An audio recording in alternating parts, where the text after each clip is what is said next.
Lab rats. I found something weird about DoorDash. Two drivers can make the exact same amount of money in the exact same city using the exact same app. And one of them is actually losing money. Not making less, losing money. The strange part? Most drivers never realize it's happening. So I pulled apart the numbers, ran a little experiment, and tried to answer one question. Is DoorDash actually worth it in 2026? And honestly, what I found wasn't what I expected. Most people evaluate DoorDash using one number, how much they earned. Makes sense, right? You dash for a few hours, make $100, and tell yourself, nice, $25 an hour.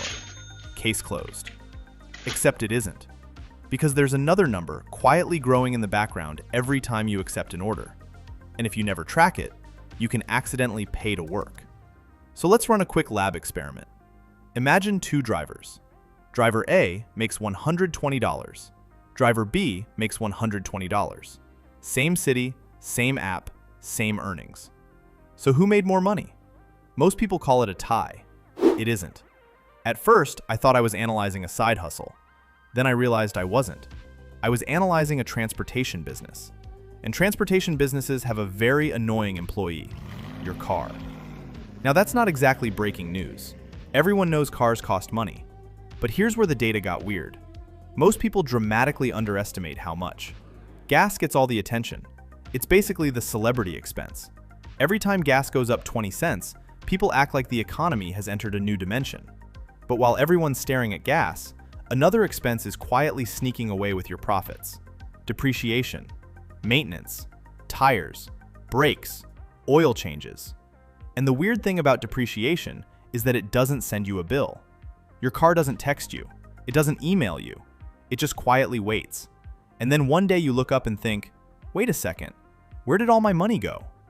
That's where driver A and driver B stop being equal. Driver A drove 50 miles. Driver B drove 110.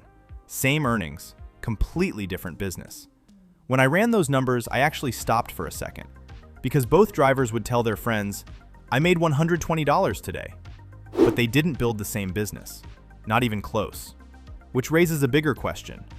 If earnings aren't the number that matters, what is? Most new dashers track dollars per hour. Profitable dashers track dollars per mile. And that distinction changes everything. It's the part most people never notice. Because miles create costs, hours don't. You can spend 30 minutes driving 5 profitable miles, or 30 minutes driving 20 terrible miles. The clock sees no difference. Your wallet does. And that's when it clicked. The game isn't maximizing work. It's maximizing profitable miles. So how do you know if DoorDash is actually worth doing? Not theoretically, for you. Run the experiment. 6 hours, 1 weekend, peak times only. Track 4 numbers: total earnings, total miles, gas spent, hours worked.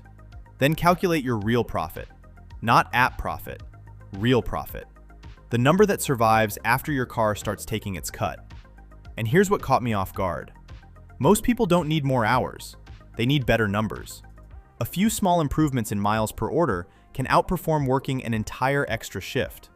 Now, before you start accepting every order that appears on your screen, there's one more thing. A bad order isn't just a bad order.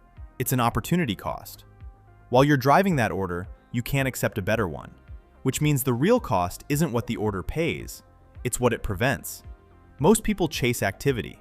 Profitable drivers chase efficiency. Those are not the same thing. So is DoorDash worth it in 2026? For some people, absolutely. If you drive a fuel-efficient vehicle, work peak hours, track your numbers, and treat it like a business. For others, they're pulling money out of their car and mistaking it for profit. But honestly, DoorDash wasn't even the strangest experiment, because once I started comparing side hustles, I kept finding the exact same pattern. Different apps, different businesses, different people, same mistake. And the weird part? Most people never realize they're making it.